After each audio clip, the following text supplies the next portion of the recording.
2 months ago, we officially warned all our foreign colleagues in the embassies, company, business offices, etc., and we recommended evacuate from Kyiv.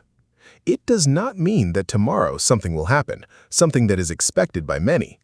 It is just a recommendation because of the strategy, a long-term strategy that will be implemented in order to achieve the goals of the special military operation. A 2-month-old warning from Moscow remains in force as Russia's Foreign Minister Sergey Lavrov says the recommendation for foreign states to evacuate diplomats from Kyiv still stands, while accusing Ukraine of deliberately targeting civilians and sowing panic as the war reaches urban centers. Speaking at the 12th Embassy Roundtable at the Diplomatic Academy of the Russian Foreign Ministry, Lavrov revealed that Moscow had officially advised embassies and foreign companies 2 months ago to leave the Ukrainian capital in order to avoid what he described as possible misunderstandings. Lavrov stressed that the recommendation remains valid and has not been withdrawn. The warning comes amid continued escalation in the Russia-Ukraine conflict and growing concerns over security conditions in and around Kyiv.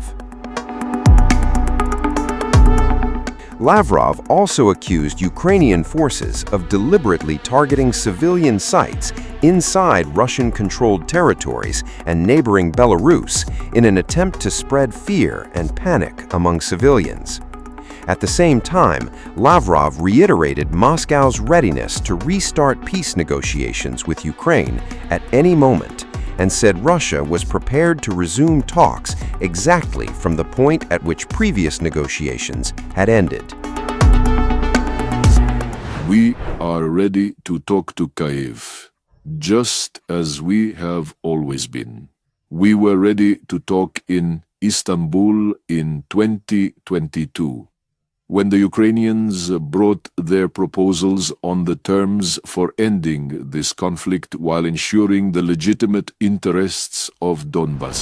We are ready to resume them at any time from the point where they stopped.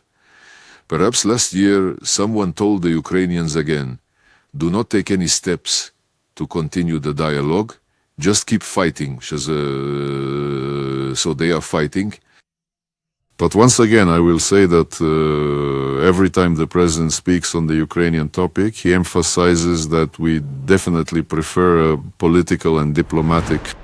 We believe that it would be a mistake if the Arab countries started to band together against the Islamic Republic of Iran. And thank God, so far, this isn't happening.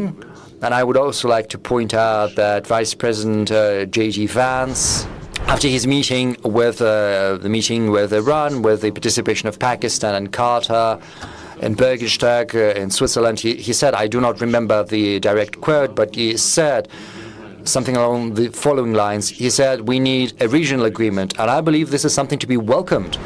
So if we also look at the issue of Palestine, we should not forget what is happening on the West Bank, where everything is done, no effort is spared to make sure that no Palestinian state is ever established there. In particular, Prime Minister Netanyahu said that there's not going to be a state like that.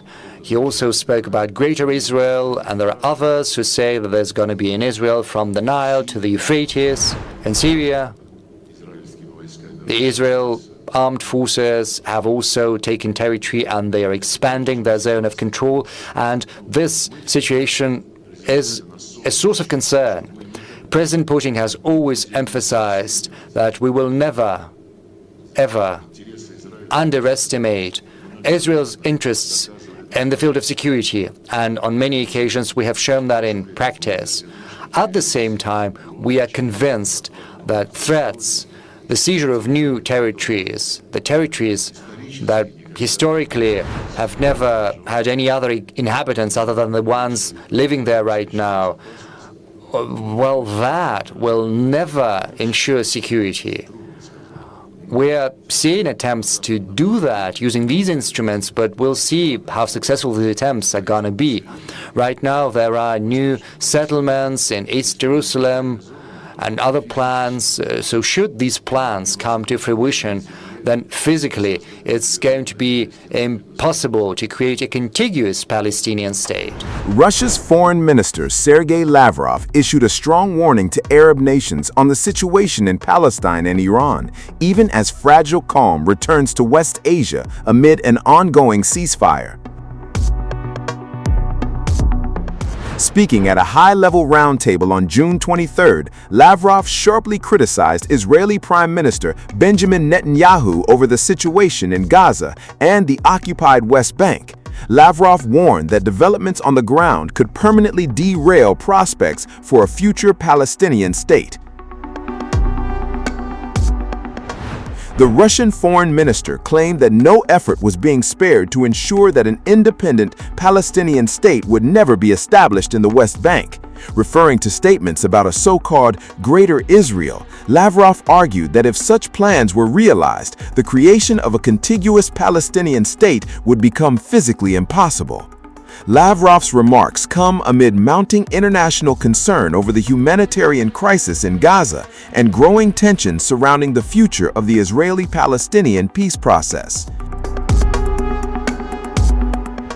However, Lavrov's criticism was not limited to the Middle East. In remarks that have drawn sharp attention, the Russian foreign minister also lashed out at Ukrainian President Volodymyr Zelensky, describing him as a Führer while addressing diplomats on efforts to end the war in Ukraine. According to Russian state media outlet RIA Novosti, Lavrov claimed that Zelensky had been cast into the role and suggested that the image had become contagious.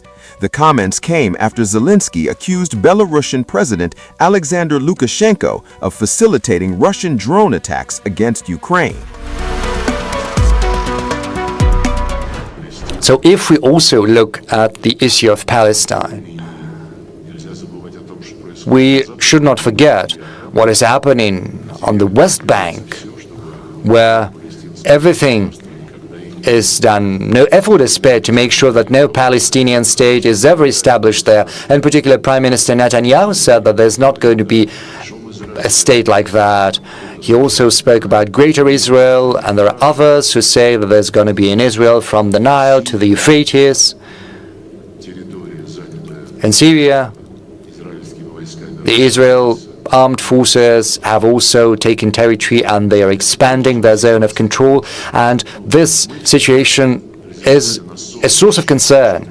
President Putin has always emphasized that we will never, ever underestimate Israel's interests in the field of security, and on many occasions we have shown that in practice. At the same time, we are convinced that threats, the seizure of new territories, the territories that historically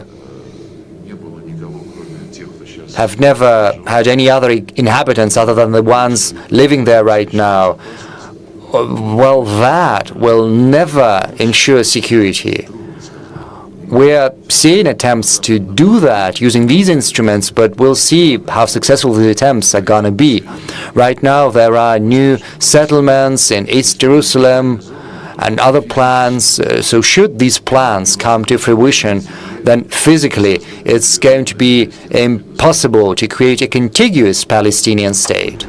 Since Mr. Zelensky, who is insisting on having these talks, and he's trying to introduce unrealistic and even boorish conditions, not only to Moscow, but to his European handlers. Recently, he said that Europe needs to think about the format of the talks and suggest a number of options, but Kyiv will make its own decisions about who is going to be representing Europe at these negotiations. Well, Führer is a Führer. He was appointed to be Führer. So he was an amateur comedian, and now he's playing his role probably too seriously. And Ursula von der Leyen said that European Union needs to prepare for the talks with Moscow, but at the same time, she said that more sanctions should be imposed on our country, and she proudly welcomed the extension of the EU's restrictions against Russia, not for 6 months this time, but for a full 12 months.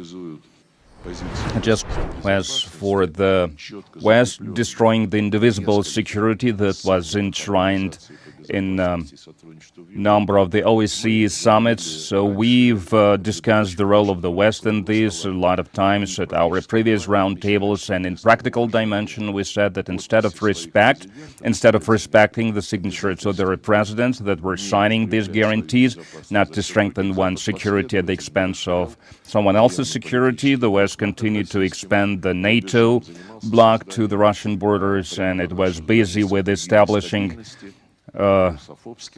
fomenting instability and supporting Russophobic regimes to ensure strategic deterrence for our country.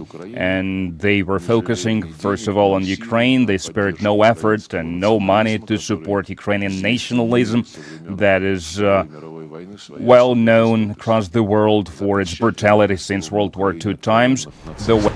And that was mentioned by Ursula von der Leyen, the head of the Euro Commission. She sent congratulations to the Prime Minister of Armenia, Nikol Pashinyan. She was speaking about the spirit of the Velvet Revolution that he headed back in 2018 is still alive, and it's still a flourishing Yerevan can count on Europe. End of quote.